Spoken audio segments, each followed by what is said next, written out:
जिसको लिखना है वो लिख सकता है, ठीक है, अदरवाइज आपको नोट्स मिल जाएंगे, वो आपके ऊपर मैंने छोड़ दिए कि आप कैसे मैनेज करते हो, है ना।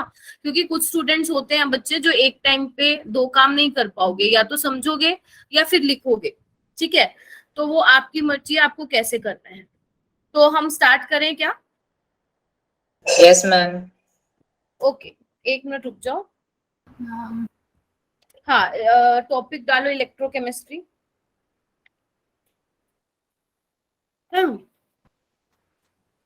ओके, तो तुम्हारा बैच है फोटोन 2।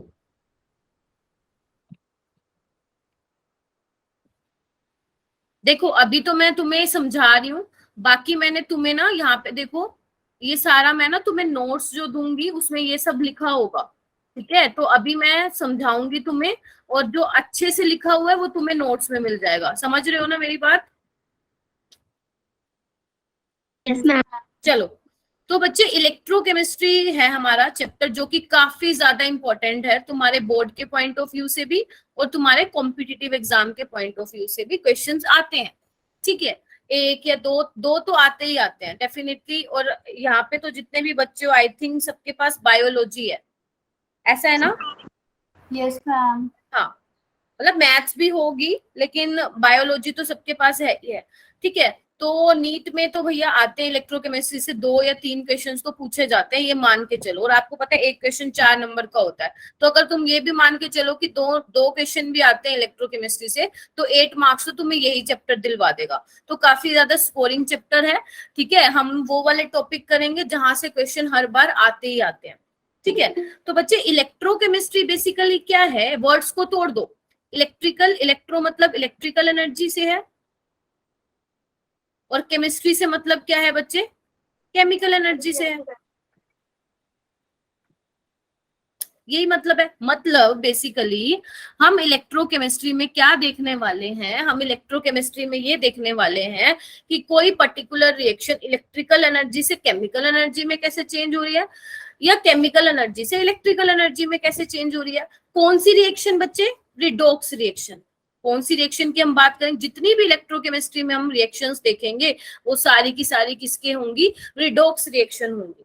तुम्हें पता है रिडॉक्स रिएक्शन क्या होती है? जिनका रिडक्शन और ऑक्सीडेशन क्या होता है बच्चे? साइमल्टेनियसली होता है।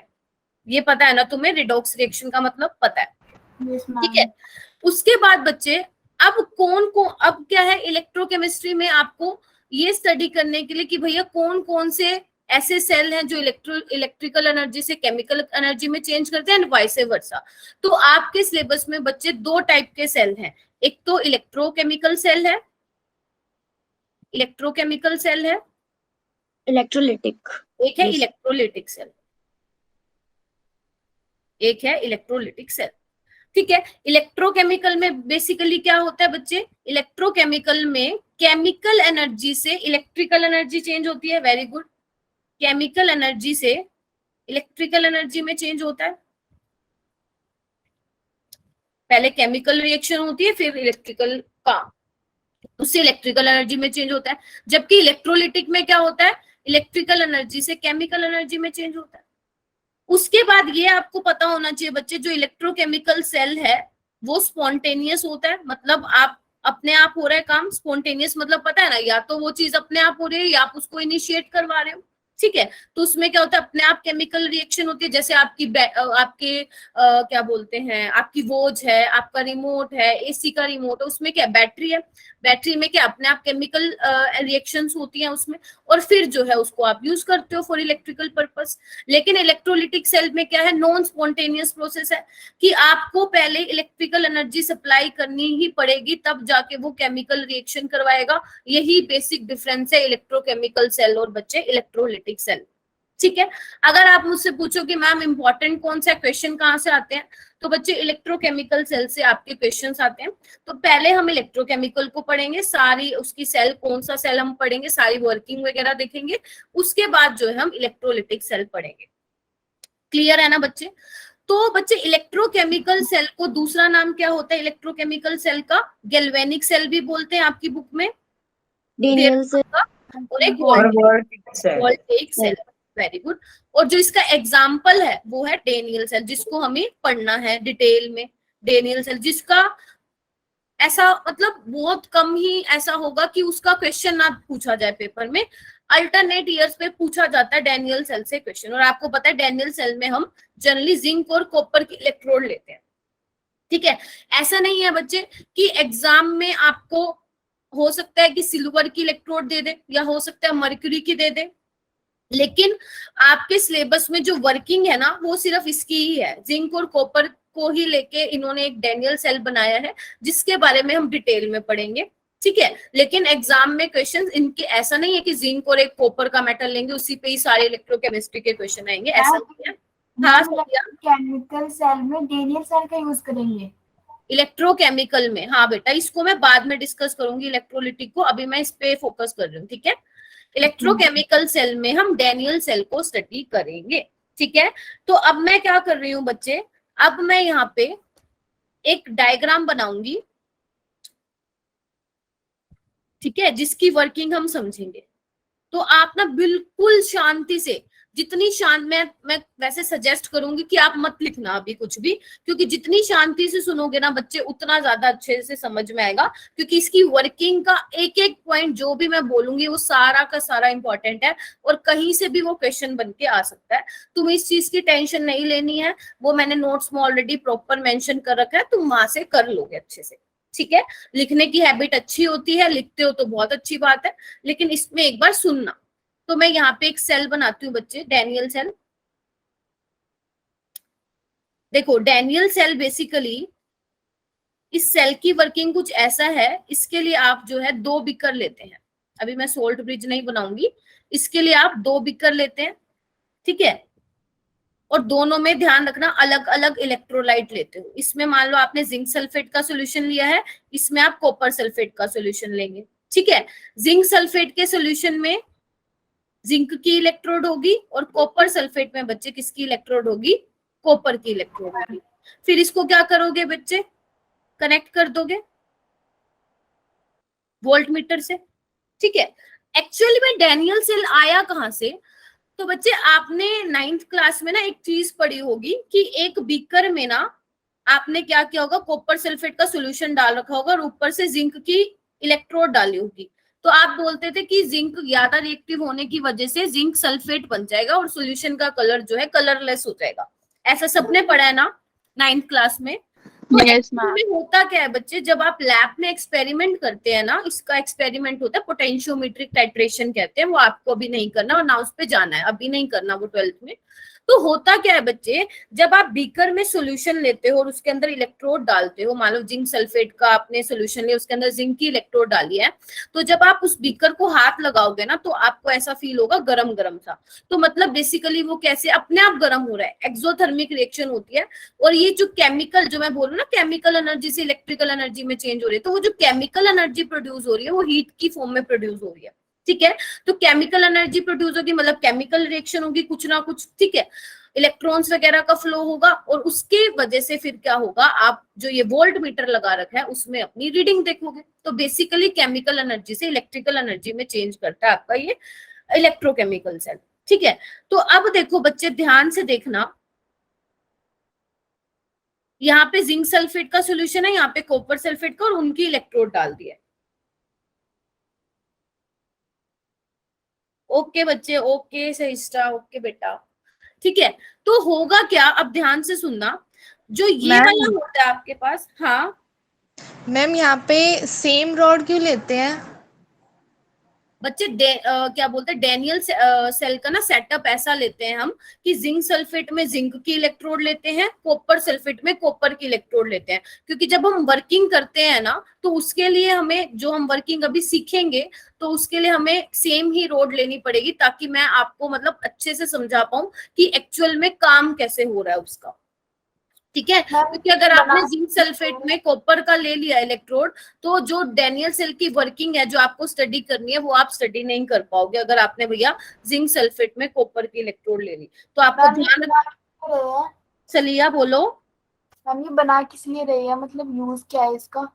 बेसिकली बच्चे इससे ना हम देखना, ईएमएफ निकालना चाहते हैं बेसिकली। मैंने बोला ना पोटेंशियोमेट्रिक टाइट्रेशंस होती हैं आपकी लैब में, तो बेसिकली उससे हम ईएमएफ निकालते हैं। और ईएमएफ निकालने के लिए पूरा सेटअप रेडी करते हैं हम कि भैया जिंक सल्फेट का सोल्यूशन लेना है, उसमें जिंक की इलेक्ट्रोड लेनी है, और दूसरे वाले बीकर में कॉपर सल्फेट का सोल्यूशन लेना है, और उसमें कॉपर की ही इलेक्ट्रोड डिप करनी है, अगर तुम्हें अपना टाइट्रेशन कंप्लीट करनी है तो। ठीक है, ओके मैम। ओके। हाँ दृष्टि ठीक है बेटा? Yes ma'am. हाँ चलो, अब ध्यान से सुनना मैं क्या बोल रही हूँ। जो आपका बच्चे लेफ्ट हैंड साइड है बीकर, ये यहाँ पे होगा आपका एनोड और यहाँ पे होगा कैथोड। ठीक है, अच्छा अब आप पूछोगे मैम जिंक को एनोड क्यों बोला, कैथोड क्यों नहीं बोला? तो ये बच्चे मैंने भी अपनी तरफ से नहीं बोला, स्टैंडर्ड रिडक्शन पोटेंशियल की वैल्यू के अकॉर्डिंग इसको एनोड और कैथोड बोला है। ठीक है, वो भी हम बाद में डिस्कस करेंगे इलेक्ट्रोकेमिकल सीरीज। और ध्यान रखना बच्चे, एनोड पे क्या होता है? ऑक्सीडेशन होता है, और कैथोड पे क्या होता है? रिडक्शन होता है, रिडक्शन होता है। ठीक है, अब क्या होगा यहाँ पे देखो, अब आपके सॉल्यूशन में बच्चे आपका सॉल्यूशन जिंक सल्फेट का, यानी कि यहाँ पे जिंक 2+ के आयंस होंगे और सल्फेट 2+ सल्फेट आयंस भी होंगे। ऐसे यहाँ पे कॉपर 2+ आयंस होंगे और सल्फेट के आयंस भी होंगे, यही होगा। तो अब देखो हो क्या रहा है कि सॉल्यूशन में क्या हो रहा है बच्चे, जिंक 2+ आयंस मिल रहे हैं आपको, देख पा रहे हो ना? जिंक 2+ आयन मतलब बेसिकली पॉजिटिव चार्ज इकट्ठा हो रहा है सॉल्यूशन में, हाँ या ना? तो मैं बोलूंगी कि भैया एनोड पे क्या हो रहा है, बेसिकली जो आपका जिंक है वो किसमें चेंज हो रहा है बताओ? Zn2+। Zn2+। ठीक है ना, जिंक सल्फेट का सॉल्यूशन था, तो आपका जो है सॉल्यूशन में जिंक 2+ मिल रहा है और आपको इलेक्ट्रॉन मिल रहा है, यानी कि अब यहाँ से इलेक्ट्रॉन निकल रहे हैं, देख पा रहे हो? Yes ma'am. इलेक्ट्रॉन्स कहाँ जाएंगे? इलेक्ट्रॉन्स कहाँ जाएंगे? इसके पास जाएंगे, कॉपर के पास। तो यहाँ पे क्या है, कॉपर 2+ है, तो वो क्या करेंगे, वो 2 इलेक्ट्रॉन एक्सेप्ट कर लेंगे और कॉपर बना लेंगे। तो यानी कि क्या हुआ, आप देख पा रहे हो कि एनोड पे तो क्या हो गया बच्चे, ऑक्सीडेशन हो गया, लॉस ऑफ इलेक्ट्रॉन ऑक्सीडेशन होता है ना, और गेन ऑफ इलेक्ट्रॉन क्या होता है, रिडक्शन होता है। तो यहाँ पे क्या हो गया, कैथोड पे रिडक्शन हो गया। अब आपको यहाँ पे क्या दिख रहा है कि भैया इलेक्ट्रॉन तो यहाँ से फ्लो कर रहा है, यानी कि ये क्या हो गया, इलेक्ट्रॉन रिच हो गया। जो ये जिंक वाली इलेक्ट्रोड है इलेक्ट्रॉन रिच हो गई, और जो कॉपर वाली रोड है वो भैया इलेक्ट्रॉन डेफिशिएंट होगी, क्योंकि इसने तो इलेक्ट्रॉन गेन कर लिए, हाँ या ना बताओ? Yes ma'am. ठीक है, अब इसको याद कैसे रखोगे बच्चे? इसको याद रखोगे अलोन से। ट्रिक है ये, ट्रिक है ये क्या, कि ए का मतलब क्या है बच्चे, एनोड। एल का मतलब है लेफ्ट हैंड साइड, मतलब एनोड को लेफ्ट हैंड साइड लेना है जिसपे ऑक्सीडेशन होगा, और एन मतलब नेगेटिव, और ई मतलब इलेक्ट्रोड। तो ये आपको ध्यान रखने के लिए मैंने आपको ये ट्रिक बताई है कि आपको ध्यान रहे, कंफ्यूज मत हो। इलेक्ट्रोलिटिक सेल में इसका उल्टा हो जाता है, लेकिन गैल्वेनिक सेल में जो आपका ये डैनियल सेल है, इसमें आप ऐसे याद रखेंगे कि भैया एनोड लेफ्ट हैंड साइड पे आएगा, ऑक्सीडेशन होगा और नेगेटिव इलेक्ट्रोड होगा। ठीक है, अब मेरी बात ना ध्यान से सुनना। क्यों लिखा है? ये इलेक्ट्रोड है ना बच्चे, जिंक की इलेक्ट्रोड है ना, ये नेगेटिव है ना? हाँ चलिएगा क्या मैम, कॉपर की साइड क्या है फिर? कॉपर की साइड पॉजिटिव है ना बच्चे, क्योंकि उसने इलेक्ट्रॉन जो यहाँ से निकल रहे हैं एनोड से, वो कॉपर 2+ एक्सेप्ट कर रहा है ना। मैम उस रोड को भी इलेक्ट्रोड बोलेंगे? हाँ वो भी इलेक्ट्रोड है, ये जिंक की इलेक्ट्रोड है, ये कॉपर की इलेक्ट्रोड है। Okay ma'am. ठीक है, अच्छा तो अगर मैं आपको बोलूं कि फ्लो ऑफ करंट कहाँ से कहाँ होगा, sorry I am so sorry, flow of electron, तो आप बोलोगे मैम जिंक से कॉपर की साइड होगा, कॉपर। या आप बोल सकते हो एनोड से कैथोड की साइड होगा। अगर मैं आपको बोलूं करंट का फ्लो कहाँ से होगा, फिजिक्स में पढ़ते हो ना कि करंट का फ्लो कॉपर टू जहाँ से इलेक्ट्रॉन का फ्लो होता है उसके कॉपर से जिंक। यानी कि कॉपर से जिंक की साइड होगा। ठीक है, अब ध्यान से समझना कि हो क्या रहा है। अब देखो सॉल्यूशन में हमें क्या मिल रहा है, जिंक 2+ आयंस मिल रहा है। जिंक 2+ आयन मिलने की वजह से हो क्या रहा है कि जो जिंक की इलेक्ट्रोड है तो वो तो भैया पतली होती जाएगी, हाँ या ना? Yes ma'am. Yes, ma'am. और यहाँ पे क्या हो रहा है, यहाँ पे क्या हो रहा है कि भैया कॉपर 2+ इलेक्ट्रॉन एक्सेप्ट करके कॉपर बना रहे हैं, यानी कि कॉपर 2+ तो खत्म हो रहा है सोल्यूशन में। जिस सोल्यूशन में भैया डिप किया है कॉपर के इलेक्ट्रोड को, उसमें धीरे धीरे धीरे धीरे कॉपर 2+ के आयंस खत्म हो रहे हैं और कॉपर क्या हो रहा है, डिपॉजिट हो जाएगा इस तरह से। यानी कि जो कॉपर की रोड है वो आपको हैवी मिलेगी और जो जिंक की रोड है वो भैया हल्की मिलेगी। चली जाएगी। ठीक है, उसके बाद क्या हो रहा है, और देखो और आओ आगे। अब क्या हो रहा है बच्चे, यहाँ पे सॉल्यूशन में जिंक 2+ आयंस की कंसंट्रेशन बढ़ रही है, कॉपर 2+ की कम हो रही है, ये तुम्हें पता चल गया। और यहाँ पे क्या हो रहा है बच्चे, अगर कॉपर 2+ की आयन की कंसंट्रेशन कम हो रही है तो सल्फेट आयन की कंसंट्रेशन बढ़ रही है ना। यानी कि एनोड की साइड जहां पे ऑक्सीडेशन हुआ है उस वाले बीकर में तो जिंक 2+ आयन की कंसंट्रेशन बढ़ रही है और दूसरे वाली साइड सल्फेट आयंस की बढ़ रही है। तो होगा क्या बच्चे, जब ज्यादा पॉजिटिव चार्ज हो जाएगा तो वो क्या करेंगे, इलेक्ट्रॉन जो बाहर निकल रहे थे उसको खींचना शुरू करेंगे, क्योंकि तुम्हें पता है पॉजिटिव और नेगेटिव में अट्रैक्शन होती है, हाँ या ना। और जैसे ही जो इलेक्ट्रॉन कैथोड की तरफ जा रहे हैं, कॉपर की साइड जा रहे हैं, तो वहां पे नेगेटिव चार्ज होने की वजह से नेगेटिव नेगेटिव में रिपल्शन होगा। तो एक साइड तो इलेक्ट्रॉन को वो खींच रहा है और एक साइड वो धक्का मार रहा है, तो क्या होगा, एक टाइम ऐसा आएगा कि भैया इलेक्ट्रॉन फ्लो करना बंद हो जाएंगे, इलेक्ट्रॉन फ्लो ही नहीं करेंगे और आपका करंट भी फ्लो नहीं करेगा, है ना। इलेक्ट्रॉन की मूवमेंट होनी बंद हो जाएगी और एक टाइम पे क्या होगा, सेल काम करना बंद हो जाएगा, हाँ या ना, बताओ। तो उसके लिए हम क्या करेंगे, जो ये चार्ज का एक्यूमुलेशन हो रहा है, एक साइड पे पॉजिटिव चार्ज हो रहा है और एक साइड पे नेगेटिव चार्ज हो रहा है, इसके लिए हम बच्चे यहाँ पे क्या लगाते हैं, सोल्ट ब्रिज लगाते हैं। क्या लगाते हैं, सोल्ट ब्रिज लगाते हैं। सोल्ट ब्रिज के ना अलग अलग काम है जो कि आपको समझने हैं, ठीक है। सोल्ट ब्रिज आपको कैसा दिख रहा है कि भैया यूट्यूब शेप का है ना, ये दिख रहा है। और ध्यान रखना सोल्ट ब्रिज में आप क्या लेते हो, सोल्ट ब्रिज में क्या भरा होता है, इनर्ट इलेक्ट्रोलाइट लेना होता है आपको बच्चे। इनर्ट मतलब जो कि रिएक्शन में पार्टिसिपेट नहीं करे। कौन कौन से होते हैं, याद रखोगे, KCl, KCl, ammonium nitrate, AgNO3, ठीक है, और कौन से होते हैं, K2SO4, K2SO4, ठीक है। ये तो 4 याद ही रखेंगे आप, ठीक है। तो सॉल्ट ब्रिज में बेसिकली क्या, अगर सॉल्यूशन लेते हैं उसमें इसको डिसॉल्व करके जो है KCl का बनाते हैं, अगर सॉल्यूशन अमोनियम नाइट्रेट का बनाते हैं, हाँ KNO3 भी बोल सकते हो, ठीक है। तो होगा क्या बच्चे, अब ये सॉल्ट ब्रिज ऐसा क्या करेगा जो हमें इसको लगाने की जरूरत पड़ गई, तो मतलब इसके कुछ ना कुछ फंक्शन भी होंगे। तो ध्यान से देखना इसके फंक्शन क्या क्या है सोल्ट ब्रिज के।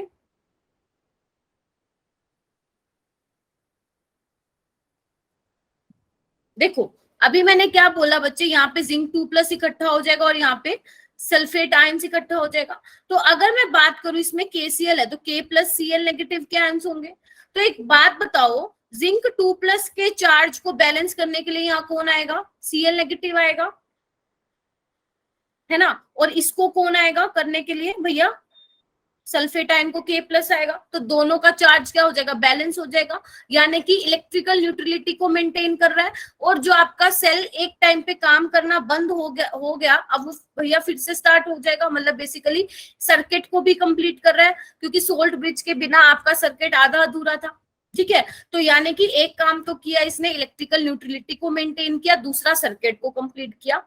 तीसरा क्या बच्चे है कि जब ये आयंस की मूवमेंट होगी ना दोनों साइड, तो वो क्या करेगा, movement of ions from one solution to another without mixing of the solution.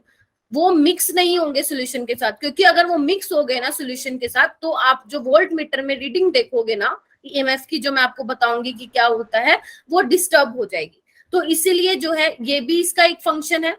तो मैंने आपको 3 फंक्शन बता दिए, कौन कौन से बता दिए बच्चे, एक तो मूवमेंट होगी आयंस की from one solution to another, mixing नहीं होगी सॉल्यूशन की। दूसरा इलेक्ट्रिकल न्यूट्रलिटी को मेंटेन करके चलेगा। तीसरा बच्चे, तीसरा सर्किट को कंप्लीट करेगा, ठीक है। और एक बच्चे आता है, वो पता नहीं आप लोगों ने पढ़ा है नहीं, to prevent liquid liquid junction potential. ये सिर्फ याद रखोगे तो भी काम चलेगा, ये आप याद रखोगे बच्चे तो भी काम चलेगा। एक्चुअल में क्या होता है, अगर मान लो तुम इसका एक ये भी रीजन होगा, मैं आपको बताऊंगी कि हमने 2 बीकर ही क्यों लिए, एक बीकर में रिएक्शन क्यों नहीं कराई। तो बच्चे अगर मान लो आप एक ही बीकर लेते, ठीक है, और यहाँ पे लगाते हैं, मैं आपको सेटअप बता रही हूँ, यहाँ पे लगाते हैं हम एक पोरस प्लेट, मतलब जिसमें छोटे छोटे ऐसे पोर्स होते हैं, ठीक है, और यहाँ पे हमारा क्या होता है बच्चे, सॉल्यूशन होता है, यहाँ पे इलेक्ट्रोड डली होती है, मान लो ये जिंक की है और ये कॉपर की है। तो होता क्या है बच्चे, ध्यान से सुनना, होगा ये भी एनोड, ये कैथोड ही होगा जैसे अभी हम पढ़ रहे हैं। तो एक्चुअल में क्या होता है बच्चे, अगर तुम्हारे पास सोल्ट ब्रिज नहीं होगा ना, तो जिंक 2+ जो यहाँ पे इकट्ठा होगा इस साइड पे, वो क्या करना शुरू कर देगा, और यहाँ पे जो सल्फेट आयंस इकट्ठा होगा, दोनों एक यहाँ पे एक दूसरे की साइड माइग्रेट करना शुरू कर देंगे। यहाँ से जिंक 2+ भागेगा, यहाँ पे सल्फेट आयंस भागेगा, ठीक है। तो इससे क्या होगा, जो ये आयंस भाग रहे हैं एक दूसरे की तरफ, आयंस की भागने की वजह से, आयंस की मूवमेंट की वजह से जो है एक अलग सा पोटेंशियल क्रिएट हो जाएगा। एक तो पोटेंशियल क्रिएट हो रहा था जब इलेक्ट्रॉन की मूवमेंट हो रही थी, अरे बच्चे अपने आप को म्यूट कर लो, ठीक है। तो एक तो भैया वो वाला पोटेंशियल डेवलप हो रहा था जब आपका इलेक्ट्रॉन फ्लो हो रहा था, लेकिन जब ये आयंस एक दूसरे के पास भागेंगे एक दूसरे की तरफ, तो इनका भी एक पोटेंशियल डेवलप होगा, जिनको हम बोलते हैं लिक्विड लिक्विड जंक्शन पोटेंशियल। यहाँ पे एक पोटेंशियल डेवलप हो जाता है जिसको बोलते हैं लिक्विड लिक्विड जंक्शन पोटेंशियल, ठीक है। तो हमारा एक ऑक्सीडेशन पोटेंशियल आ जाता है, एक रिडक्शन पोटेंशियल, साथ में एक जंक्शन पोटेंशियल भी आ जाता है। तो इस जंक्शन पोटेंशियल को खत्म करने के लिए हमने क्या किया, दो अलग अलग बीकर लगाए और उसमें क्या लगा दिया बच्चे, सोल्ट ब्रिज लगा दिया, ठीक है। तो आपको सिर्फ यही ध्यान रखना है कि लिक्विड लिक्विड जंक्शन पोटेंशियल को मिनिमाइज करता है, इसलिए हम सोल्ट ब्रिज लगाते हैं, ठीक है। इसका पूरा वर्किंग आपके अभी नहीं है, 12th में नहीं है, ठीक है, और ना ही इतना पूछा जाएगा, सिर्फ एक इस पॉइंट को ध्यान रखो, to prevent liquid liquid junction potential, ठीक है। तो मैंने आई थिंक 4-5 बता दिए हैं, कोई रिपीट करेगा क्या, क्या क्या बताया है? मैम एक तो इलेक्ट्रिकल न्यूट्रलिटी मेंटेन करेगा, दूसरा लिक्विड लिक्विड जंक्शन को रिड्यूस करेगा, और दूसरा मैम मिक्सिंग नहीं होने देगा। हाँ, और दूसरा सर्किट को भी एक कंप्लीट करेगा। एक और चीज है जो आपको बच्चे ध्यान रखना है, वो फंक्शन नहीं है सोल्ट ब्रिज का, अलग से है।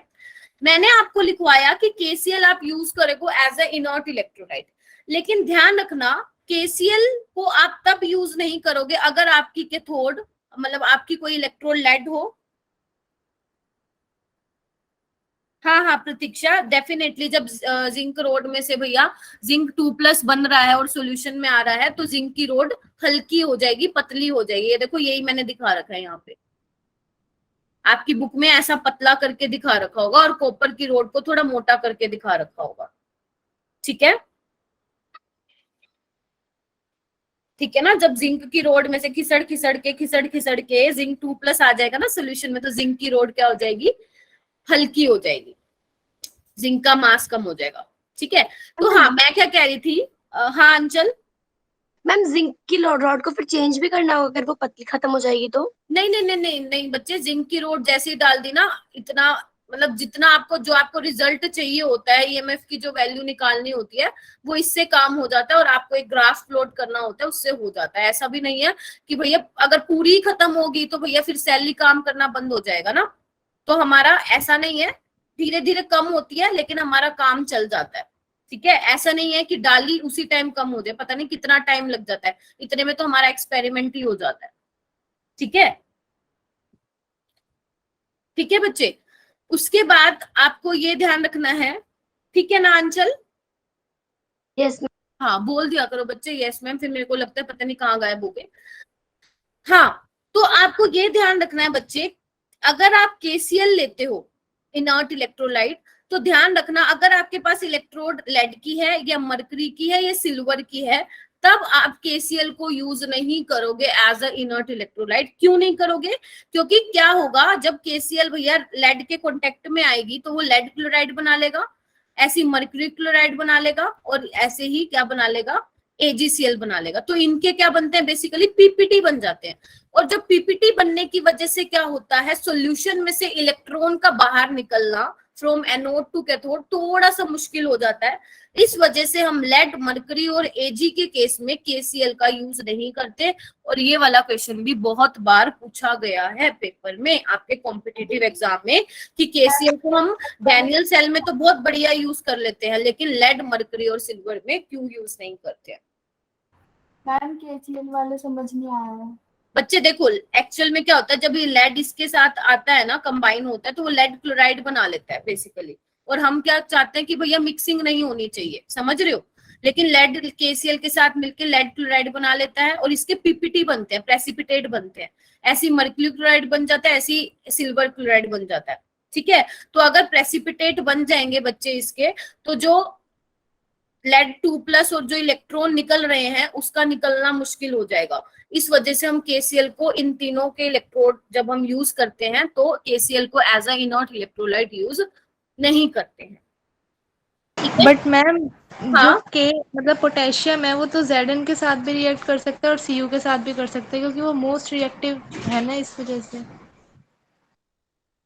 नहीं नहीं नहीं बच्चे, के की मैं बात नहीं कर रही हूँ, सिर्फ इसकी के की बात नहीं कर रही हूँ, मैं केसीएल की बात कर रही हूँ, इस पूरे की बात कर रही हूँ बच्चे। Okay ma'am. ठीक है, वो सिर्फ क्या कर रहा है, जब आप केसीएल को लेते हो तो वो Zn2+ के साथ वो मिक्स नहीं हो रहा सोल्यूशन में। उसका काम सिर्फ इतना है भैया, इसका नाम ही इनर्ट इलेक्ट्रोलाइट इसको बोलते हैं, कि जब आप इसको लोगे तो ये पार्टिसिपेट नहीं करेगा रिएक्शन में। ठीक है, तो K+ क्या काम कर रहा है, सिर्फ जो सल्फेट आयन इकट्ठा हो रहा है उस चार्ज को न्यूट्रलाइज कर रहा है, और Cl- जो है जिंक वाले आयंस को क्या कर रहा है, न्यूट्रलाइज कर रहा है। तभी हम बोल रहे हैं टू मेंटेन इलेक्ट्रिकल न्यूट्रलिटी। ठीक है, लेकिन लेड, सिल्वर, मरकरी ले लोगे तो भैया वो प्रेसिपिटेट बना लेंगे, फिर दिक्कत हो जाएगी, फिर आपकी वो रीडिंग नहीं आएगी जो आप चाहते हो। ठीक है, तो ये सारे फंक्शन आप ध्यान रखेंगे। मानसी आप अभी आए हो क्या? देखो एक फंक्शन तो ये है कि इनर्ट इलेक्ट्रोलाइट लेना है, इसकी वजह से होगा क्या, allow the movement of ions from one solution to another without mixing the solution. ठीक है, मिक्स नहीं करेंगे। दूसरा क्या होगा, to prevent liquid liquid junction potential. और तीसरा क्या होगा, to help to maintain the electrical neutrality. ठीक है, तो ये 2-3 फंक्शन है जिसको आप ध्यान रखेंगे। उसके बाद है बच्चे, एक सेकेंड मैं देख लू ना कुछ रह ना जाए। हाँ, उसके बाद एक इंपॉर्टेंट चीज आती है बच्चे, जो आपके बोर्ड के लेवल के पॉइंट ऑफ व्यू से भी इंपॉर्टेंट है और आपके कॉम्पिटिटिव एग्जाम के भी। अभी मैंने क्या बोला आपको कि जो ये मैंने आपको डायग्राम बना के दिखाया, मैं इसमें कहती स्पॉन्टेनियस रिएक्शन है। लेकिन अगर तुम एक बार के लिए हम क्या करें कि बाहर से कुछ एक्सटर्नल पोटेंशियल अप्लाई कर दें, यहाँ पे समझ पा रहे हो, अगर मैं बाहर से अपनी तरफ से भैया कुछ एक्सटर्नल पोटेंशियल अप्लाई कर देती हूँ, बाहर से कुछ इलेक्ट्रिसिटी दे देती हूँ, तो उससे क्या फर्क पड़ेगा हमारे पूरे डैनियल सेल पे, वो हमें डिस्कस करना है। समझ गए जो मैंने बोला है? पहले तो बताओ मैम रिवर्स हो जाएगी रिएक्शन। हाँ, एक बार मैं बता दूं बेटा, मेरे को पता है तुम लोगों को पता है। तो इसके 3 केसेस डिस्कस करेंगे हम। कौन कौन से? एक तो जब आपका जो एक्सटर्नल वोल्टेज अप्लाई किया है वो ई सेल से कम हो, मतलब जो आप ईएमएफ नोट कर रहे हो वोल्ट मीटर से, अगर उससे कम है तो भैया हमारा सेल वैसे ही काम करेगा जैसे कर रहा है डैनियल सेल। तब तो इलेक्ट्रॉन का फ्लो कहाँ से कहाँ होगा, एनोड से कैथोड ही होगा। ठीक है, दूसरा केस क्या है बच्चे, अगर मान लो आपके एक्सटर्नल वोल्टेज ई सेल के बराबर हो जाएगी तो भैया बताओ क्या होगा, current flow, no current flow. लेकिन अगर मान लो एक्सटर्नल वोल्टेज ज्यादा हो जाए तो भैया फिर तो आपका सेल उल्टा ही काम करने लग जाएगा। पहले इलेक्ट्रॉन का फ्लो कहाँ से कहाँ हो रहा था, एनोड टू कैथोड, अब कहाँ से कहाँ होगा, कैथोड। तो अब जो आपका सेल है वो क्या हो जाएगा, नॉन स्पॉन्टेनियस। ठीक है, और आपका सेल बिहेव करेगा अब एज अ इलेक्ट्रोलिटिक सेल। कैसे बिहेव करेगा बच्चे, इलेक्ट्रोलिटिक सेल। ठीक है, तो इलेक्ट्रोलिटिक सेल और गैल्वेनिक सेल में एक सबसे बड़ा यही मेजर डिफरेंस है कि इलेक्ट्रोलिटिक सेल में बच्चे हम क्या करते हैं, एक ही बीकर लेते हैं, 2 अलग अलग बीकर नहीं लेते हैं। ठीक है, और यहाँ पे इलेक्ट्रोड रखते हैं, वो चाहे सेम मटेरियल की भी हो सकती है, डिफरेंट की भी हो सकती है। लेकिन इलेक्ट्रोकेमिकल में बच्चे हमने क्या देखा कि दोनों अलग अलग इलेक्ट्रोड होनी चाहिए और 2 अलग अलग इलेक्ट्रोलाइट ले रहे थे। लेकिन इसमें क्या है भैया, आप एक इलेक्ट्रोलाइट ले सकते हो। सपोज मैंने NaCl ले लिया, ठीक है, तो यहाँ पे होगा क्या, इसको आप बैटरी से कनेक्ट करते हो, ठीक है, यहाँ होता है एनोड या लेफ्ट हैंड साइड, ये ध्यान रखना, और यहाँ पे कैथोड ही होता है। लेकिन यहाँ पे सिर्फ क्या हो जाता है बच्चे, जो एनोड हम नेगेटिव पढ़ रहे थे गैल्वेनिक सेल में, यहाँ पे एनोड पॉजिटिव चार्ज होता है और यहाँ पे क्या होती है, ये वाली इलेक्ट्रोड नेगेटिव चार्ज होती है। क्योंकि चलिए बच्चे जनरली हम बात ही यही करते हैं कि एनोड पॉजिटिव ही होती है, कैथोड जो है वो नेगेटिवली चार्ज ही होती है in case of electrolytic cell, और जनरल भी हम ये बोलते हैं कि एनोड पॉजिटिव है, ठीक है। लेकिन गैल्वेनिक सेल में क्या होता है, गैल्वेनिक सेल में थोड़ा उल्टा प्रोसेस हो जाता है, ठीक है, तभी वो ट्रिक बताई जाती है कि आप भूलो ना, ठीक है। यहाँ पे बच्चे बेसिकली क्या होता है, इलेक्ट्रोलिसिस होती है, ठीक है, वो हम इलेक्ट्रोलिसिस में डिस्कस करेंगे बच्चे। अभी मैं थोड़ा सा आपको आइडिया दे देती हूँ। होता क्या है, जब आप बैटरी लगाते हो ना, तो क्या होता है, इलेक्ट्रिसिटी जब आप पास करते हो ना सॉल्यूशन से, तो वो NaCl को किस में स्प्लिट आउट कर देता है बच्चे, Na+ और Cl नेगेटिव में स्प्लिट कर देता है। अब सलिया ने पूछ लिया तो मैं बता देती हूँ, जब आप इलेक्ट्रिसिटी पास करते हैं तो NaCl को Na+ Cl नेगेटिव में चेंज कर देता है। तो होता क्या है, जो Na+ है वो एक इलेक्ट्रॉन लेके जो है बच्चे Na बना लेता है। बेसिकली क्या हो रहा है, इसका रिडक्शन हो रहा है, हाँ या ना? Yes ma'am. और जबकि जो Cl नेगेटिव है वो इलेक्ट्रॉन को लूज करके क्या कर लेता है, ये बना लेता है, Cl2 गैस लिबरेट करता है, मतलब ऑक्सीडेशन हो रहा है। तो एक बात बताओ, और रिडक्शन किस पे होती है बच्चे, रिडक्शन किस पे होती है, कैथोड पे होती है, और ऑक्सीडेशन किस पे होती है, एनोड पे होती है। तो इस Cl नेगेटिव को कौन सा वाला साइन चाहिए, पॉजिटिव चार्ज चाहिए, खींचने के लिए पॉजिटिव चार्ज चाहिए। अब ऑक्सीडेशन क्योंकि एनोड पे हो रहा है तो anode should be positive, Na+ को खींचने के लिए कौन चाहिए, नेगेटिव ही खींचेगा, पॉजिटिव खींचेगा तो भैया वो उसको दूर फेंकेगा।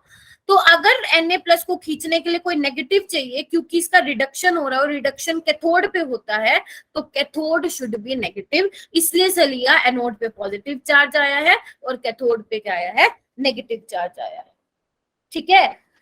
यही आपकी इलेक्ट्रोलिसिस का भी होता है कि भैया बता दो कि कैथोड पे कौन सी क्या डिपॉजिट होगा और उस पे एनोड पे कौन सी गैस लिबरेट होगी, ठीक है। इसको मैं तब डिस्कस करूंगी, इसको मैं साइबर डिस्कस करूंगी जब मैं इलेक्ट्रोलिसिस कराऊंगी, क्योंकि अब सलिया ने पूछ लिया था तो मैंने आपको बता दिया, ठीक है।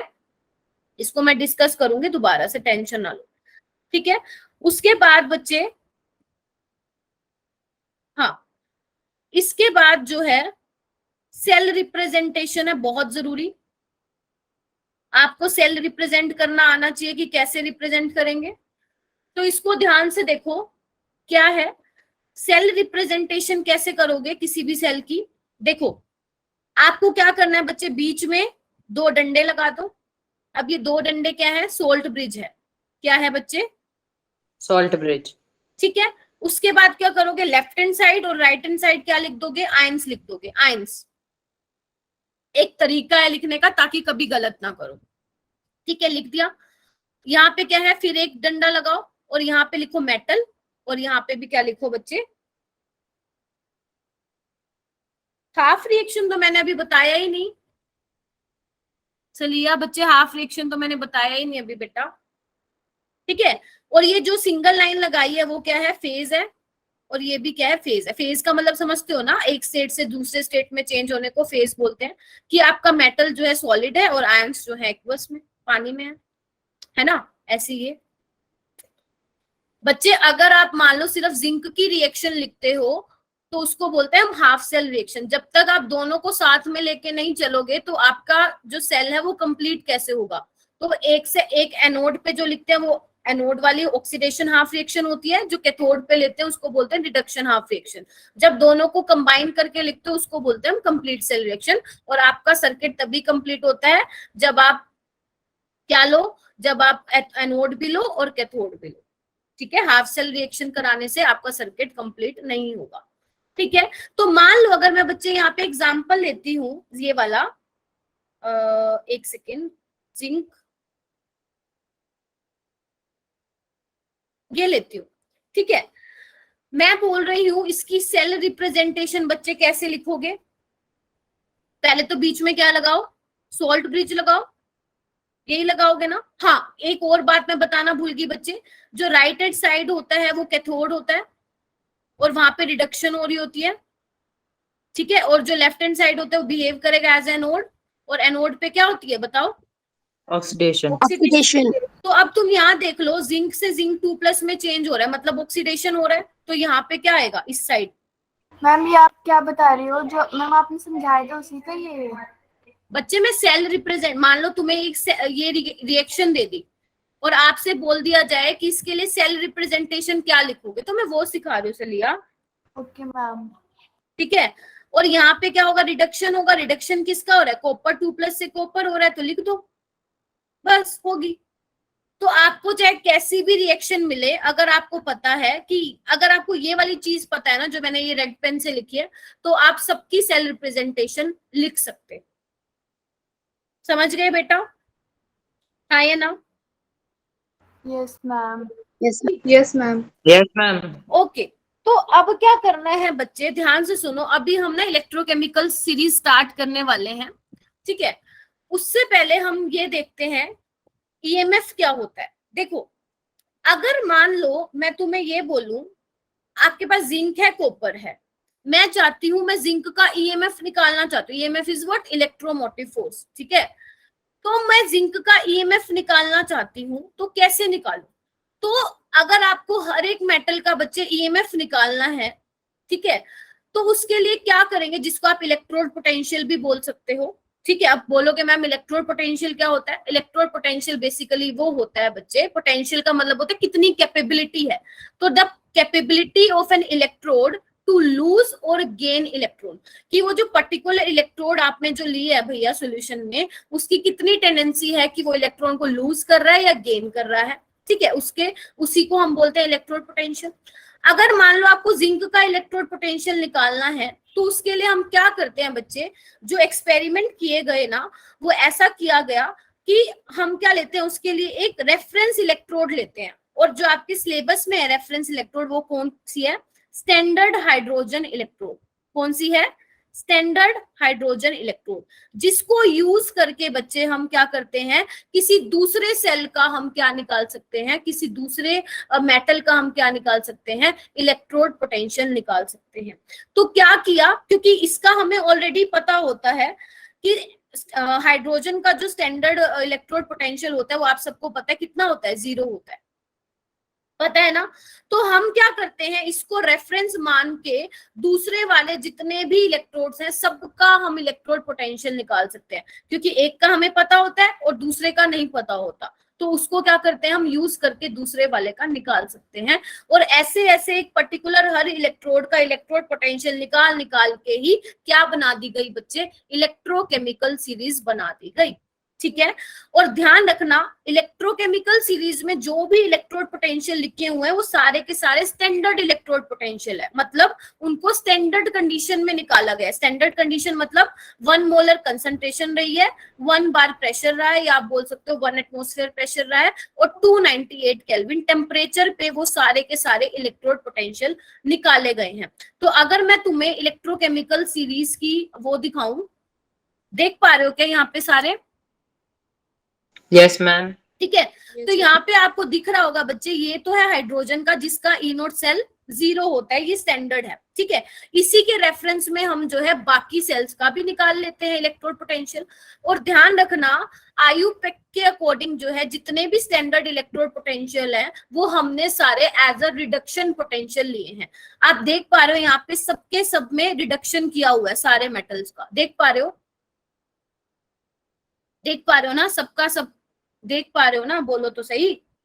Yes ma'am. ठीक है, तो यहाँ Yes, पे ma'am. क्या लिया हुआ है, सबका स्टैंडर्ड रिडक्शन पोटेंशियल लिया हुआ है। और यहाँ देखो, हाइड्रोजन के जो नीचे वाले मेटल्स हैं वो सारे के सारे नेगेटिव हैं, और जो सारे ऊपर वाले हैं वो क्या है, सारे के सारे पॉजिटिव है। और आपको बोल रहे हैं कि भैया नीचे से वीकर ऑक्सीडाइजिंग एजेंट, क्या बताया बेटू मैंने? सलिया मैंने ये बोला, जैसे मान लो ये 2 इलेक्ट्रोड है, 1 मिनट मैं बताती हूँ आपको। ये देखो सलिया, पिछली स्लाइड कौन सी थी, एक सेकेंड। मैम जिसमें आपने ईएमएफ ये सब बताया है। हाँ ये ना, ये देखो सलिया, ये देखो बेटा, एक सेकेंड।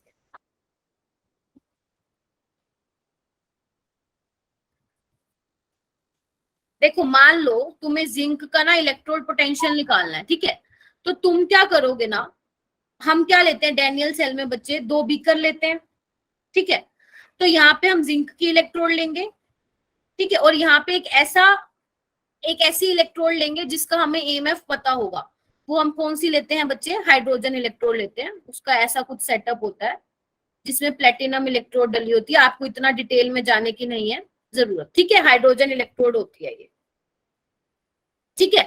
तो होता क्या है, सेम वही सेटअप होता है, ठीक है, ऐसे ही इसको वोल्ट मीटर से कनेक्ट किया होता है। तो हम क्या करते हैं बच्चे, हमें इसका ऑलरेडी पता होता है EMF कितना होता है इसका, 0 होता है, 0 वोल्ट। ठीक है, 0 होता है, ठीक है, और वोल्ट मीटर से भैया आप EMF की रीडिंग निकाल लोगे कितनी होगी, तो आप क्या करोगे, दोनों को माइनस करके जिंक का निकाल लोगे, हाँ या ना, बताओ मुझे। जो E0 सेल होता है इसका वो 0 होता है, इसकी रीडिंग निकाल लोगे वोल्ट मीटर से, पूरे सेल की जो काम करेगा उससे आप जिंक का E0 सेल निकाल लोगे, हाँ या ना, बताओ। तो ऐसे ऐसे करके उन्होंने क्या किया, हर एक मेटल का जो है स्टैंडर्ड रिडक्शन पोटेंशियल निकाला with the help of standard hydrogen electrode, जिसको आपने एक रेफरेंस इलेक्ट्रोड माना है, और यही बना के सारी इलेक्ट्रोकेमिकल सीरीज तुम्हें दिखा रखी है।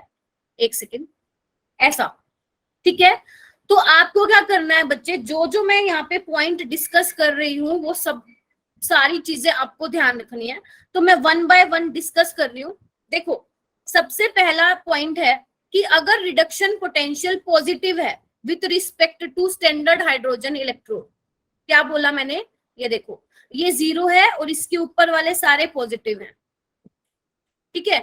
तो अगर बच्चे रिडक्शन पोटेंशियल आपका पॉजिटिव है with respect to standard hydrogen electrode, तो वहां पे क्या होगा, ध्यान रखना, रिडक्शन होगा। रिडक्शन का मतलब क्या होगा, गेन ऑफ इलेक्ट्रॉन, ठीक है, पता है तुम्हें ये चीज। और अगर रिडक्शन हो रहा है उस पर्टिकुलर मेटल का तो वो बिहेव करेगा as a oxidizing agent, clear है। तीसरा पॉइंट क्या है, जितना ज्यादा रिडक्शन पोटेंशियल होगा उतना ज्यादा वो सब्सटेंस क्या होगा, रिड्यूस होगा, ठीक है। एक बार ये सेकंड वाला देख लो, अगर रिडक्शन पोटेंशियल नेगेटिव है with respect to standard hydrogen electrode, तो उसका क्या होगा, ऑक्सीडेशन होगा उस पर्टिकुलर मेटल का जिसका नेगेटिव है रिडक्शन पोटेंशियल, और वो बिहेव करेगा एज ए रिड्यूसिंग एजेंट। और जितना कम रिडक्शन पोटेंशियल होगा बच्चे, उतना ही ज्यादा वो क्या होगा, ऑक्सीडाइज होगा। जैसे मान लो एक एग्जांपल से समझते हैं, मैंने आपको जिंक और कॉपर का रिडक्शन पोटेंशियल दे रखा है, ठीक है, तो आप मुझे खुद देख के बताओ इन दोनों में से ज्यादा किसका है रिडक्शन पोटेंशियल, बताओ, देख के बताओ इसमें से ज्यादा किसका है रिडक्शन पोटेंशियल। ये रिडक्शन ही तो करा रखी है ना, Cu2+ से कॉपर में चेंज हो रहा है। मैम एक बार दोबारा रिपीट करना। मैं ये बोल रही हूँ इन दोनों में से किसका रिडक्शन पोटेंशियल ज्यादा है, -0.76 ज्यादा है या 0.34 ज्यादा है। मैम 0.34। तुम लोग इतना टाइम क्यों लगा रहे हो फिर, 0.3 कॉपर कॉपर का ज्यादा है। अगर रिडक्शन पोटेंशियल कॉपर का ज्यादा है तो मतलब उसी का रिडक्शन होगा और वो बिहेव करेगा एज एन ऑक्सीडाइजिंग एजेंट। तो ऐसे आपको बहुत सारे क्वेश्चंस मिलते हैं बच्चे। स्लाइड नहीं दिख रही है, स्लाइड तो दिखनी चाहिए, दिख रही है क्या सबको? यस मैम दिख रही है। Yes ma'am, yes ma'am. मैंने पूछा नहीं बच्चे, ये मैंने एग्जाम्पल लिख रखा कैसे लिया। तो आपको क्या होता है बच्चे, ध्यान से सुनो, ऐसे ना बहुत सारे क्वेश्चंस मिलते हैं एग्जाम में, आपको अलग अलग किसी का रिडक्शन पोटेंशियल दे रखा होता है और आपसे पूछते हैं बताओ कौन किसकी ऑक्सीडाइजिंग पावर ज्यादा है, किसकी रिड्यूसिंग पावर ज्यादा है, ठीक है। तो रिड्यूसिंग पावर का मतलब भी रिड्यूसिंग एजेंट होता है, ऑक्सीडाइजिंग पावर का मतलब ऑक्सीडाइजिंग एजेंट होता है। तो आपको ध्यान रखना है जिसका रिडक्शन पोटेंशियल ज्यादा होगा उसी का रिडक्शन होगा और वही जो है ऑक्सीडाइजिंग एजेंट की तरह भी बिहेव करेगा। समझ गए? बोलो आगे चलूं। उसके बाद Yes, बच्चे यहाँ पे देखो Yes, क्या ma'am. लिखा हुआ है, a metal with lower reduction potential. जिस मेटल का रिडक्शन पोटेंशियल कम होगा, रिडक्शन पोटेंशियल कम होगा, वो डिस्प्लेस कर सकता है मेटल को जिनका रिडक्शन पोटेंशियल क्या होगा, ज्यादा होगा, ठीक है। मतलब जिनका रिडक्शन पोटेंशियल बेसिकली कम है, मान लो 2 है आपके पास, जैसे ये देखो कॉपर और जिंक है, इसमें से किसका रिडक्शन पोटेंशियल कम है? जिंक का। तो अगर जिंक का रिडक्शन पोटेंशियल कम है तो भैया वो ज्यादा रिएक्टिव होगा और वो कॉपर को क्या कर सकता है? डिस्प्लेस कर सकता है। ठीक है, और यहाँ पे ये रिएक्टिविटी का ऑर्डर है जो आपको लर्न करना है, सिर्फ यही ध्यान रख लो, बाकी और कुछ ध्यान रखने की जरूरत नहीं है। मतलब और मेटल को ध्यान रखने की जरूरत नहीं है, ये वाला ध्यान रखो कि सबसे ज्यादा रिएक्टिव मैग्नीशियम होता है, फिर जिंक होता है, फिर आयरन होता है, फिर कॉपर होता है और फिर सिल्वर होता है। ठीक है, magnesium, zinc, iron, copper, silver, यानी कि मैग्नीशियम की रिएक्टिविटी सबसे ज्यादा है। पोटेंशियल से ना। हाँ हाँ, मैग्नीशियम का रिडक्शन पोटेंशियल सबसे कम होने की वजह से वो ज्यादा रिएक्टिव होता है। मतलब वो जिंक को भी डिस्प्लेस कर सकता है, आयरन को भी, कॉपर को भी और सिल्वर को भी। लेकिन जिंक क्या करेगा? जिंक आयरन, कॉपर और सिल्वर को तो डिस्प्लेस कर सकता है लेकिन मैग्नीशियम को डिस्प्लेस नहीं कर सकता। ठीक है, उसके बाद बच्चे अब ई नोट सेल निकालोगे कैसे? तो देखो, अगर आपको मान लो रिडक्शन पोटेंशियल दे रखा हो, जो कैथोड पे ले रखा है उसका दे रखा हो और एनोड पे जो हो रहा है उसका दे रखा हो, तो आप ई नोट सेल निकाल सकते हो। कैसे? ई naught cathode minus E naught anode. और ध्यान रखना बच्चे, कैथोड पे रिडक्शन होगा, एनोड पे ऑक्सीडेशन होगा, ये तुम्हें पता है। कैथोड राइट हैंड साइड होती है और एनोड लेफ्ट हैंड साइड होती है ना। ये एक चीज ध्यान रखना बच्चे, ये वाला फॉर्मूला, ई नोट सेल वाला फॉर्मूला आप तभी लगाएंगे जब आपके पास दोनों के रिडक्शन पोटेंशियल दे रखे होंगे, अदरवाइज फिर ये वाला फॉर्मूला नहीं लगेगा, फिर प्लस हो जाएगा। तो ध्यान रखना, अगर तुम जो है ये लगा रहे हो फॉर्मूला तो ध्यान रखना रिडक्शन पोटेंशियल तुम्हें गिवन होने चाहिए, तभी आप ई naught cathode minus E naught anode करोगे।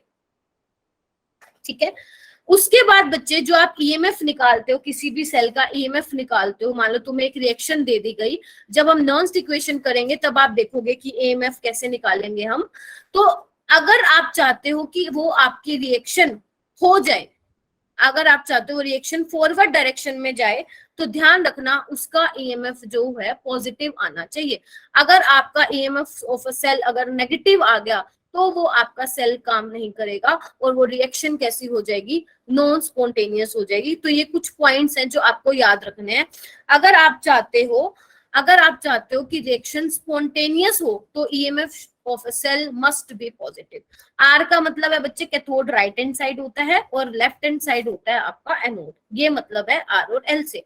तो एक बार जल्दी से इन पॉइंट्स को जल्दी से एक बार नजर मार लो, फिर मैं उसके बाद एक और पॉइंट रह गया वो बताती हूँ।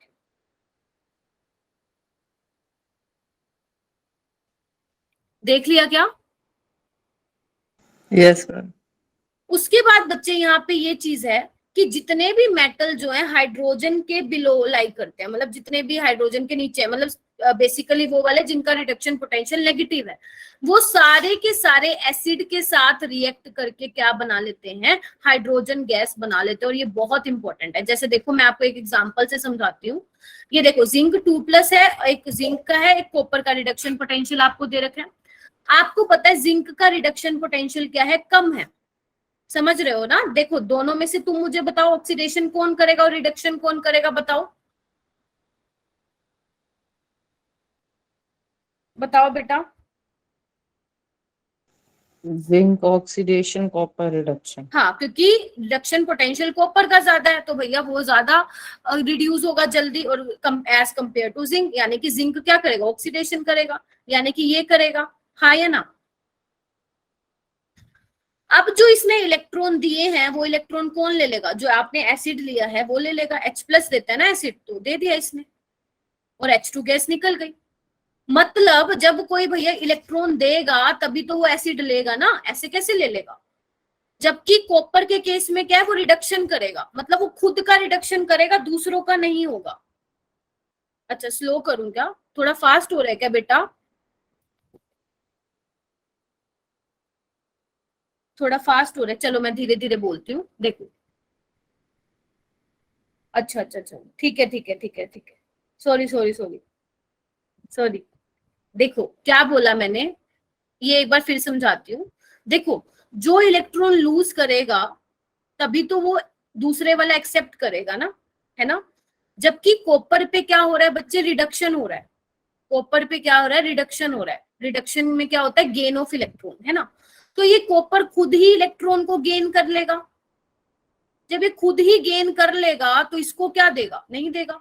तो याद रखना जिनका रिडक्शन पोटेंशियल कम होता है ना, वही एसिड के साथ रिएक्ट करके क्या करते हैं बच्चे, H2 गैस इवोल्व करते हैं। समझ गए? एक बार फिर रिपीट करूं। एक तो ये आपको ध्यान रखना है जिसका रिडक्शन पोटेंशियल कम होगा वो हाइड्रोजन गैस लिबरेट करेंगे एसिड के साथ मिलकर। दूसरा ई नोट सेल क्या होगा, ई naught cathode minus E naught anode. ये वाला आप फॉर्मूला तभी लगाएंगे जब आपके पास रिडक्शन पोटेंशियल होगा। अगर आप चाहते हो कि आपकी रिएक्शन स्पॉन्टेनियस हो तो EMF of a cell must be positive. ठीक है, ओके। और एक पॉइंट और क्या बताया, जिनका रिडक्शन पोटेंशियल कम होगा वो ज्यादा रिएक्टिव होंगे, मतलब वो दूसरे मेटल को डिस्प्लेस कर सकते हैं। और क्या बताया, जिसका रिडक्शन पोटेंशियल ज्यादा होगा, मान लो आपको दो इलेक्ट्रोड दे रखी हैं, एक का रिडक्शन पोटेंशियल ज्यादा है दूसरे के कंपैरिजन में, तो वो क्या होगा, उसका रिडक्शन होगा और वो बिहेव करेगा एज एन ऑक्सीडाइजिंग एजेंट, और दूसरे वाले का ऑक्सीडेशन हो जाएगा और वो बिहेव करेगा एज एन रिड्यूसिंग एजेंट। समझ गए? अब समझ गए मेरी बात को? अब तो फास्ट नहीं हुआ ना? मैम रिड्यूसिंग एजेंट जो रिडक्शन करते हैं? नहीं बच्चे, रिड्यूसिंग एजेंट तो दूसरे को रिड्यूस करेंगे और खुद को ऑक्सीडाइज करेंगे। जैसे इधर देखो, और क्लियर करती हूँ मैं, ये देखो ये सारे जो भी नीचे लिखे हुए हैं वो सारे के सारे क्या है, रिड्यूसिंग एजेंट है। देखो इधर lithium, sodium, magnesium, zinc, iron. तुम्हें पता है जो भी एल्कली मेटल्स होते हैं उनकी क्या टेंडेंसी होती है, सलिया, इलेक्ट्रॉन को लूज करने की टेंडेंसी होती है ना, मतलब ऑक्सीडेशन करते हैं वो, जिनको हम क्या बोल रहे हैं, रिड्यूसिंग एजेंट बोल रहे हैं। मतलब जो दूसरों को तो रिड्यूस करेंगे और खुद को क्या करेंगे बच्चे, ऑक्सीडाइज करेंगे। अब हो गया क्लियर? ओके, अभी तक जो कराया है किसी को डाउट है तो पूछो बच्चे। ये मैंने ऑलरेडी बता दिया, सेल रिप्रेजेंटेशन का ध्यान रखना। चलो एक काम करते हैं, क्वेश्चन कर लेते हैं, तुम्हें थोड़ा सा और क्लियर हो जाए।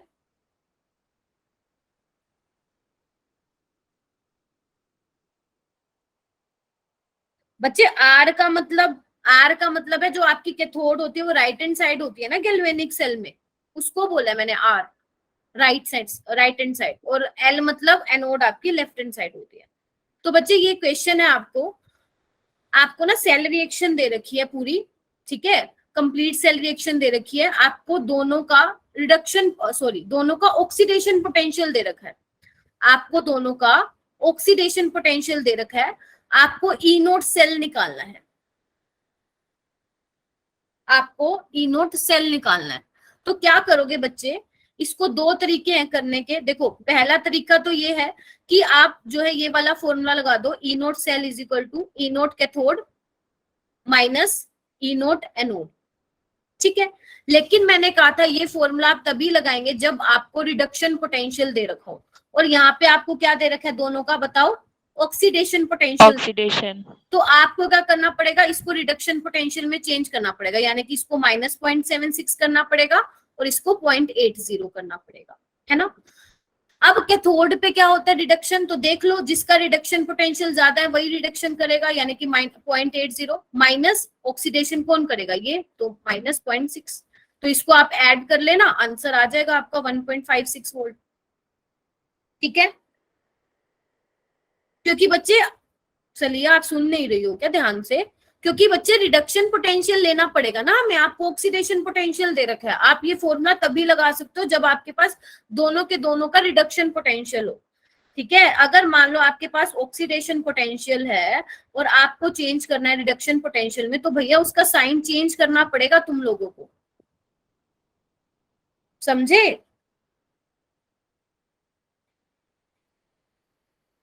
Yes ma'am.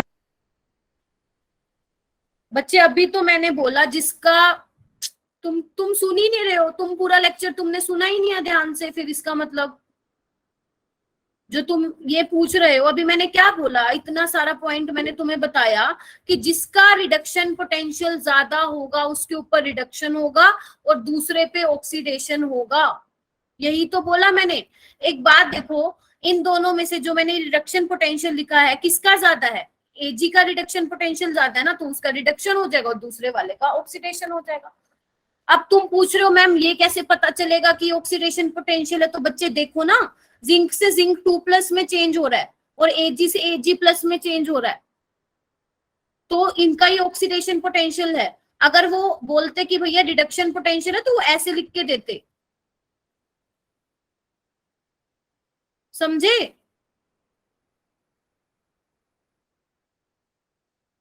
टाइम हुआ नहीं है और सारे लीव कर रहे हो, बहुत बुरी बात है, कुछ समझ नहीं आएगा अदरवाइज। जो ये लीव करके जा रहे हैं बच्चे, इलेक्ट्रोकेमिस्ट्री ऐसा चैप्टर है, अगर इसकी पहली वाली क्लास मिलना एक क्वेश्चन भी नहीं हिला पाओगे, ठीक है। देखो दूसरा तरीका क्या है बच्चे, पहले तो तुम एनोड पे रिएक्शन लिखो। एनोड पे क्या होता है ऑक्सीडेशन, तो तुम देखो जिंक का ऑक्सीडेशन होगा, लिख दो, ठीक है। कैथोड पे क्या होगा, रिडक्शन, लिख दो, किसका रिडक्शन हो रहा है, अब तुम देखो सिल्वर का हो रहा है,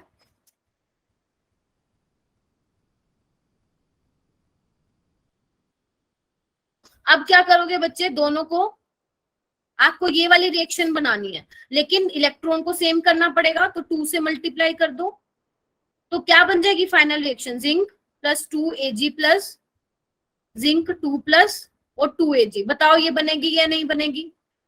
यस मैम। ठीक है। अब देखो जिंक 2+ है, ये ऑक्सीडेशन कराया है, तो आपको इसका ऑक्सीडेशन पोटेंशियल लेना पड़ेगा, कितना दे रखा है 0.76 वोल्ट ऑलरेडी दे रखा है, नहीं दे रखा होता तो हम चेंज करते। और ये क्या है बच्चे, रिडक्शन करा रहे हो, यानी कि यहाँ पे जो E0 सेल की वैल्यू आएगी वो रिडक्शन वाली आएगी, लेकिन हमें किसकी दे रखी है, जल्दी बोलो, ऑक्सीडेशन की।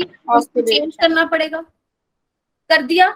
ध्यान रखना अगर आपने इक्वेशन को 2 से मल्टीप्लाई किया है तो E0 सेल को 2 से मल्टीप्लाई नहीं करोगे, क्योंकि जो आपकी EMF होती है वो इंटेंसिव प्रॉपर्टी होती है। इंटेंसिव प्रॉपर्टी का मतलब क्या है, उसको अमाउंट से डिपेंड नहीं, उसको अमाउंट से मतलब नहीं है कि आपने कितना इलेक्ट्रॉन का चेंज कराया, 5 का कराया, 2 का कराया, 10 का कराया, 50 का कराया, ठीक है।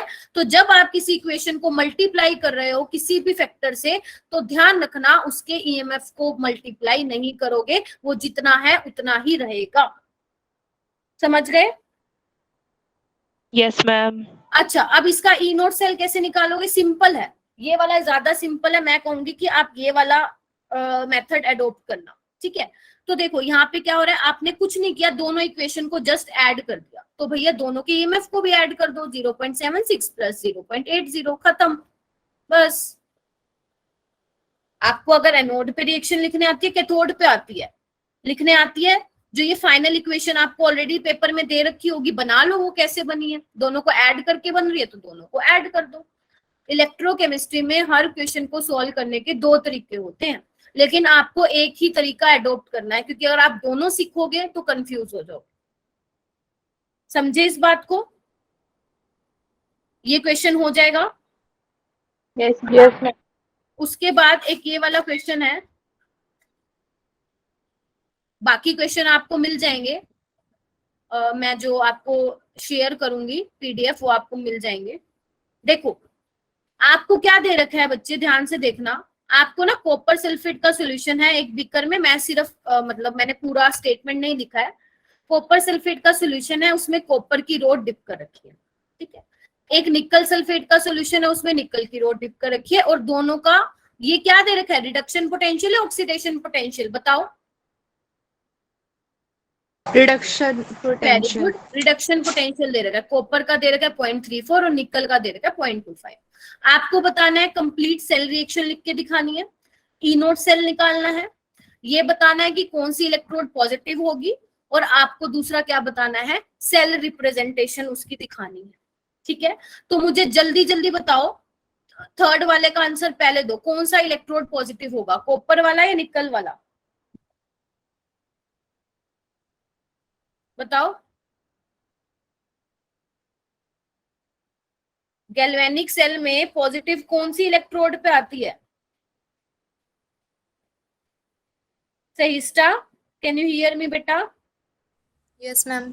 Ma'am anode. समझ में आ गया बच्चे जितना किया है, क्योंकि बस ये लास्ट क्वेश्चन ही है। जी मैम।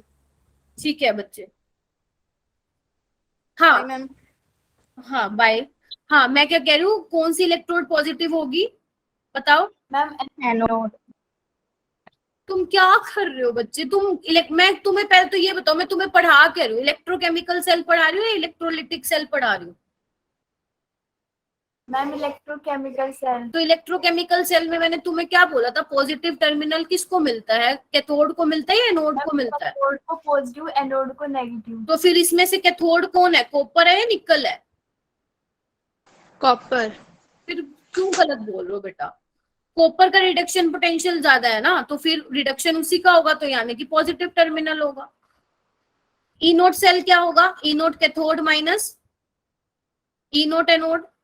अब कैथोड दोनों का रिडक्शन पोटेंशियल है, मतलब ये फॉर्मूला मस्त लगेगा। तो ई नोट कैथोड देखो कौन है, 0.34, माइनस का साइन है बीच में, और एनोड पे क्या है भैया, एनोड का रिडक्शन पोटेंशियल कितना है, -0.25। दोनों को ऐड कर लेना, आंसर आ जाएगा 0.59 वोल्ट आ जाएगा। ठीक है, सेल रिप्रेजेंटेशन कैसे दिखाओगे, पहले तो ये देखो रिडक्शन किस पे हो रहा है, कैथोड, उस कैथोड पे हो रहा है, और कैथोड कौन है बच्चे, कॉपर है, तो लिख दो। ऑक्सीडेशन किस पे हो रहा है, इस पे हो रहा है, लिख दो। हाँ या ना। Yes ma'am. और अगर आपको बोल दिया जाए कंप्लीट सेल रिएक्शन लिखनी है, तो कैसे लिखोगे बच्चे कंप्लीट सेल रिएक्शन।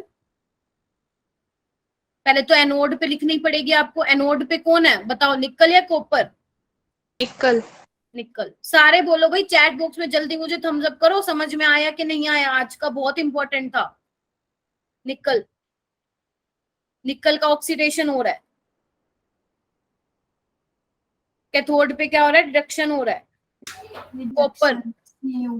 तो बस इसको क्या करना है आपको, इसको कंप्लीट सेल रिएक्शन लिख देना, 2 इलेक्ट्रॉन से 2 इलेक्ट्रॉन कैंसिल हो जाएंगे और आपकी फाइनल इक्वेशन आ जाएगी।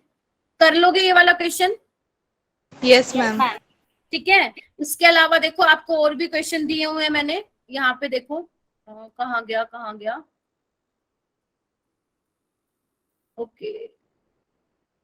आपका फोटोन बैच है ना, और मैंने गलती से क्या कर दिया, एक मिनट रुको।